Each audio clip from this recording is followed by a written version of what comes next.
인도네시아가 한국형 차세대 전투기 KF-21 보라매를 다시 붙잡으려 발버둥 치고 있습니다. 불과 몇 년 전만 해도 분담금을 내지 않고 기술 이전만을 요구하며 사실상 탈퇴 수순을 밟던 그들이 왜 이제 와서 손을 내밀고 있는 걸까요? 그 배경에는 자신들의 공군이 처한 치명적인 전력 공백과 다른 대안들이 안고 있는 한계가 명확히 드러났기 때문입니다. 라팔과 타이푼을 포함한 유럽 전투기들은 분명 현대적이고 세련된 기체지만 유지비와 부품 조달 비용이 지나치게 높습니다. 라팔의 경우 1시간 비행하는 데만 2만 달러가 소요되며 이는 하나로 약 2,600만 원에 달합니다. 게다가 프랑스식 정비체계와 부품체계는 기존 인도네시아가 운용하던 F-16이나 수호이 계열 전투기들과 전혀 호환되지 않아 운용 효율성을 극도로 떨어뜨렸습니다. 결과적으로 화려해 보이는 선택지일 뿐 실질적으로는 국가 재정을 마비시킬 수 있는 부담이 된 것입니다. 터키산 카안 역시 검토 대상이었지만 아직 양산 단계에 들어가지도 못했고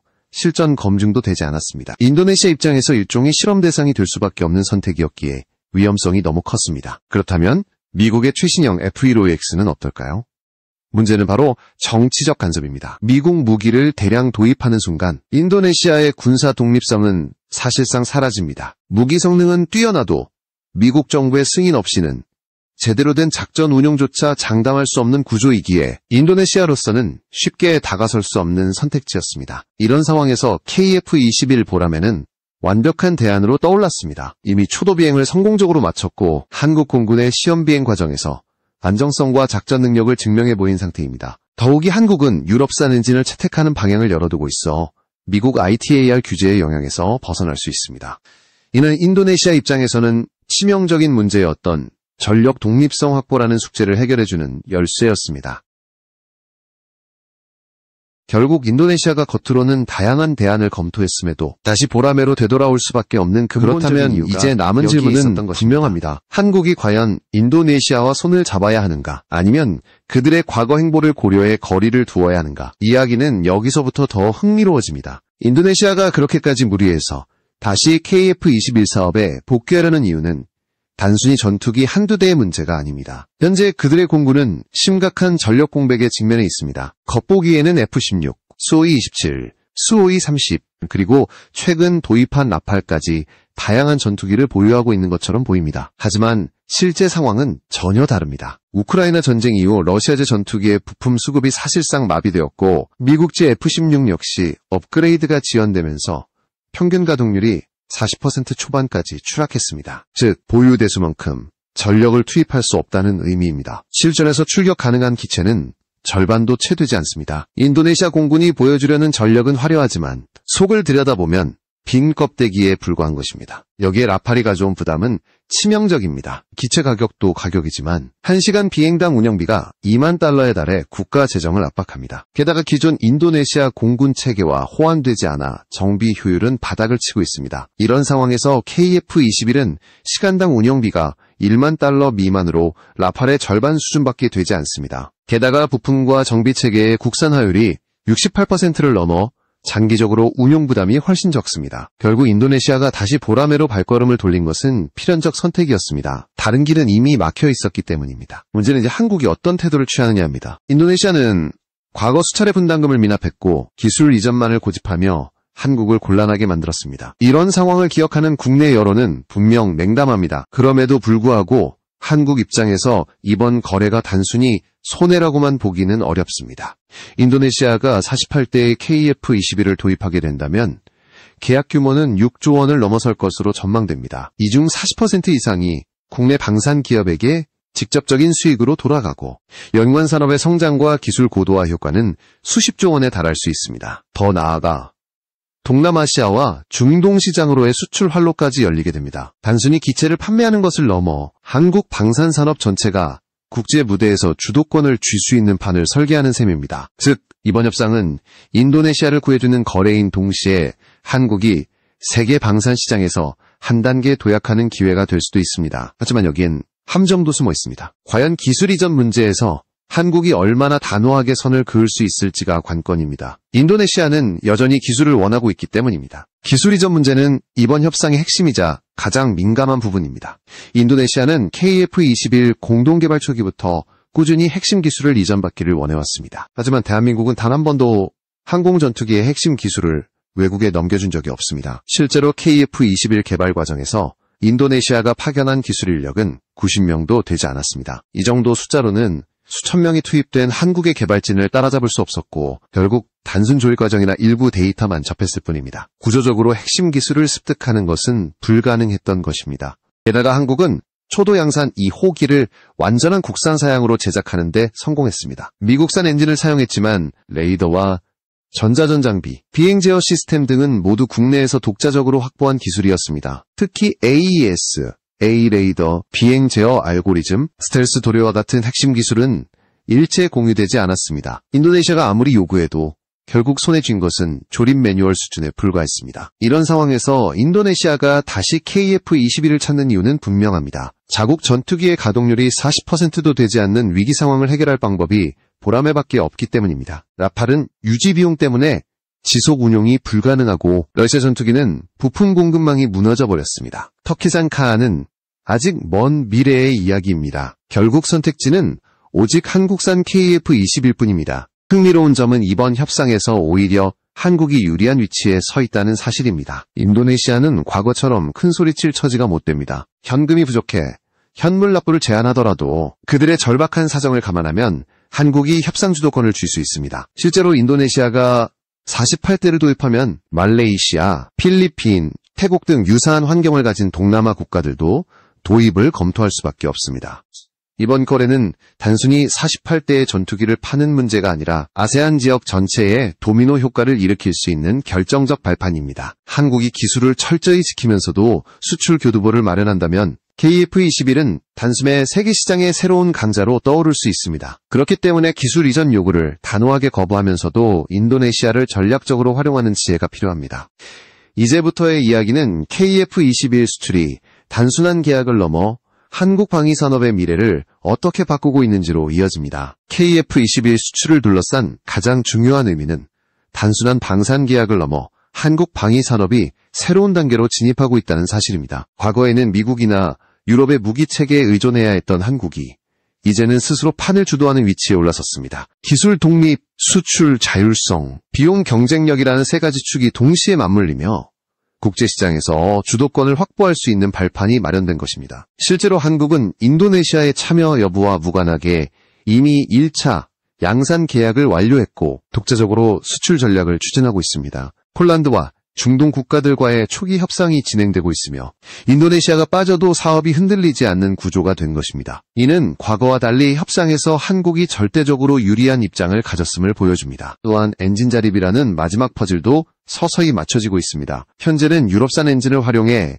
미국 ITAR 규제에서 벗어나려는 전략을 추진하고 있으며 장기적으로는 국산 터보팬 엔진 개발까지 본격화되고 있습니다. 이는 완전한 독자 플랫폼 구축으로 이어져 한국이 세계 전투기 시장에서 독보적인 위치를 점할 수 있는 기반이 될 것입니다. 기술 이전 문제 역시 한국의 승리로 귀결되고 있습니다. 인도네시아가 끊임없이 요구했던 AES, A-레이더, 비행 제어 알고리즘, 스텔스 도료와 같은 핵심 기술은 단 한 차례도 이전된 적이 없습니다. 결국 그들이 손에 쥔 것은 제한적인 조립 경험뿐이었고 한국은 철저히 기술 자산을 보호하면서도 수출 시장을 넓히는 데 성공했습니다. 인도네시아의 지분이 초기 20%에서 3.3%로 축소되면서 명목상 공동개발이라 하더라도 실질적 주도권은 전적으로 한국이 쥐고 있는 상황입니다. 이제 한국이 해야 할 일은 명확합니다. KF-21을 동남아시아뿐 아니라 중동, 유럽 등 다양한 지역에 맞춤형으로 수출할 수 있는 플랫폼으로 확장하는 것입니다. 각국의 운용 환경에 맞춘 패키지, 예산 지원 모델, 훈련 컨소시엄 등을 한국형 FMS 체계로 정착시킨다면 KF-21은 단순한 전투기를 넘어 세계 방산 시장의 새로운 기준이 될 수 있습니다. 이처럼 보라매의 성공은 FA-50, 수리온 등 기존 한국 방산 제품의 위상까지 끌어올리며 국제 무대에서 대한민국을 군사 강국으로 재조명하게 만들고 있습니다. 그리고 이 흐름은 곧 FA-50 단자형 개발 이야기로 이어지며 또 다른 파급력을 만들어내고 있습니다. FA-50 단자형 개발은 한국 방산산업이 또 다른 도약을 준비하고 있음을 보여주는 상징적인 사례입니다. 기존 FA-50은 T-50 고등 훈련기를 기반으로 개발된 경전투기로 2명이 탑승하는 복좌형 구조를 가지고 있었습니다. 하지만 실제 작전 임무에 투입될 때는 대부분 조종사 한 명만이 탑승해 임무를 수행하는 경우가 많았습니다. 그렇기에 단저형에 대한 수요는 오래전부터 존재했지만 개발 비용과 기술적 난관으로 인해 쉽게 추진되지 못했습니다. 그러나 상황은 달라졌습니다. KF-21 개발을 통해 확보된 팽대한 시험 비행 데이터와 첨단 항공 전자장비, 전자전 시스템이 등장하면서 FA-50 단저형을 현실화할 수 있는 기반이 갖추어진 것입니다. 특히 KF-21 시험 비행에서 축적된 기수 설계와 공기 흐름 데이터는 FA-50 단자형 개발에 그대로 활용될 수 있습니다. 그동안 일부에서는 단순히 후방 좌석을 제거하고 연료 탱크를 넣는 방식으로 단자형을 개발할 것이라 예상했습니다. 이는 가장 저렴한 방법이지만 무게중심이 바뀌어 안전성이 크게 흔들릴 수 있고 전투기 운용에 필수적인 안정적인 비행 특성을 해칠 위험이 있었습니다. 실제로 체코의 L-39 알바트로스를 경공격기로 개량할 때 사용했던 방식이지만 FA-50에는 적합하지 않았습니다. 카이는 과감히 결단을 내렸습니다. 단순 개조가 아닌 완전한 재설계, 즉 기수 전방을 다시 설계해 단자형으로 개발하는 방안을 택한 것입니다. 이를 위해 전용 시뮬레이터 개발 사업까지 진행하고 있으며 2025년부터 2027년까지 22개월간의 프로젝트로 설계와 제작, 기존 시설과의 통합 지원을 추진하고 있습니다. 시뮬레이터를 따로 개발한다는 것은 곧 비행 특성이 크게 달라진다는 의미입니다. 단순히 좌석을 없애는 개조가 아니라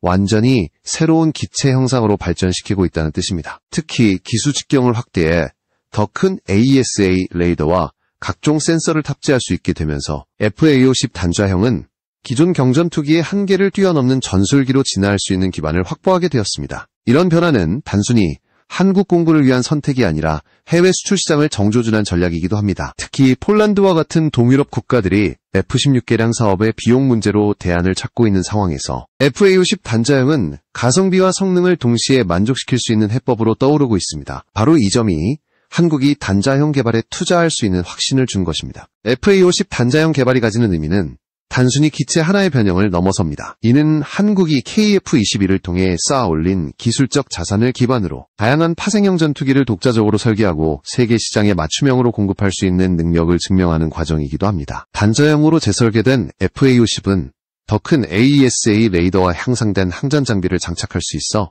기존 복자형보다 훨씬 강력한 전술 임무 수행이 가능합니다. 또한 전방 기수 부분이 확대됨에 따라 장거리 공대공 미사일이나 정밀 유도 폭탄을 운용할 수 있는 능력도 강화됩니다. 이는 단순히 경전투기라는 범주를 넘어 F-16급의 임무를 일부 대체할 수 있는 수준으로 진화할 수 있다는 의미입니다. 여기에 KF-21 개발 과정에서 확보된 항공 전자장비와 전자전 시스템이 더해진다면 FA-50 단자형은 단순한 값싼 전투기가 아닌 실질적으로 전력 균형을 바꿀 수 있는 전략 자산으로 자리매김할 수 있습니다. 한국 공군 역시 60여 대의 FA-50을 운용하면서 단자형 수요가 꾸준히 존재했기에 이 기체는 국내외 양쪽 모두에서 실질적인 수요를 확보할 수 있습니다. 시뮬레이터 개발 또한 중요한 신호입니다. 단자형 기체만을 위한 전용 시뮬레이터를 따로 만든다는 것은 한국이 장기적인 수출 전략을 세우고 있다는 의미입니다. 단순히 몇 대를 판매하는 것이 아니라 조종사 훈련부터 운용 패키지, 정비체계까지 아우르는 완벽한 수출 패키지를 제공해 각국의 공군이 독립적으로 전력을 운용할 수 있도록 지원하겠다는 구상입니다. 이는 미국식 FMS 체계와 유사하면서도 비용과 효율성 면에서 더 매력적인 선택지가 될 수 있습니다. 폴란드 사례가 이를 잘 보여줍니다. 미국의 F-16 개량 비용이 10조 원을 넘어가면서 여론 반발이 커졌고 대안으로 한국산 FA-50에 대한 관심이 급격히 높아졌습니다. 단자형 개발이 본격화되면 이러한 시장 수요는 더 빠르게 확대될 수밖에 없습니다. 동유럽, 동남아, 중동 국가들까지 포함하면 FA-50 단자형은 KF-21과 함께 한국 방산산업의 양대축으로 자리매김할 수 있습니다. 결국 KF-21과 FA-50 단자형은 같은 흐름 속에 놓여 있습니다. KF-21은 한국이 기술 자립과 수출 자율성을 확보한 전략 전투기라면 FA-50 단자형은 그 기술적 성과를 바탕으로 글로벌 수요를 겨냥한 실속형 전투기입니다. 두 기체가 동시에 국제시장에 진출한다면 한국은 고성능 전투기부터 실속형 경전투기까지 아우르는 전 세계적으로 드문 공급국이 됩니다. 이것이 바로 한국 방위산업이 앞으로 나아가야 할 길입니다. 인도네시아와의 협상에서 기술을 지켜내며 판을 주도한 것처럼 FA-50 단자형 개발에서도 철저히 전략적 접근을 통해 수출 판로를 넓혀야 합니다. 그렇게 된다면 KF-21 보라매와 FA-50 단자형은 단순한 무기를 넘어 대한민국이 세계 방산 시장의 중심으로 떠오르는 상징이 될 것입니다. KF-21과 FA-50 단자형 이야기를 종합해보면 지금 한국 방산산업은 단순한 무기 제작 단계를 넘어 국가 전략 차원으로 발전하고 있음을 알 수 있습니다. 과거 한국은 해외 기술을 도입해 기체를 조립하는 수준에 머물렀지만 이제는 독자 설계와 데이터 기반 시뮬레이션 그리고 글로벌 시장 맞춤형 플랫폼을 동시에 운영할 수 있는 능력을 확보했습니다. 이는 단순한 산업적 성과가 아니라 국가의 외교와 안보 전략에 직접적으로 연결되는 성취입니다. 예를 들어 인도네시아와의 협상은 단순히 48대의 전투기 판매 계약이 아니라 동남아 전체 시장에 파급 효과를 주는 도미노 역할을 합니다. KF-21이 실제로 인도네시아에 배치된다면 말레이시아, 필리핀, 태국 같은 주변국들은 자연스럽게 관심을 가질 수밖에 없습니다. 이는 한국이 동남아시아 전투기 시장에서 전략적 우위를 선점하는 결과로 이어집니다. FA-50 단자형 역시 마찬가지입니다. 단순히 경전투기를 개조한 버전이 아니라 새로운 수출 시장을 겨냥한 전술 플랫폼으로 진화하고 있습니다. 더 큰 레이더와 항공전자 장비, 장거리 무장 운용 능력을 확보한 단자형은 저비용 고효율을 원하는 국가들에게 최적의 대안이 됩니다. 결국 KF-21 2첨단 고성능 전투기라는 간판을 걸고 있다면 FA-50 단자형은 실속 있는 전술기라는 이름으로 시장을 장악할 수 있는 것입니다. 한국의 방산기업들은 이제 단순히 기체를 팔고 끝나는 것이 아니라 시뮬레이터, 정비체계, 훈련 패키지까지 통합된 시스템을 수출하는 구조로 나아가고 있습니다.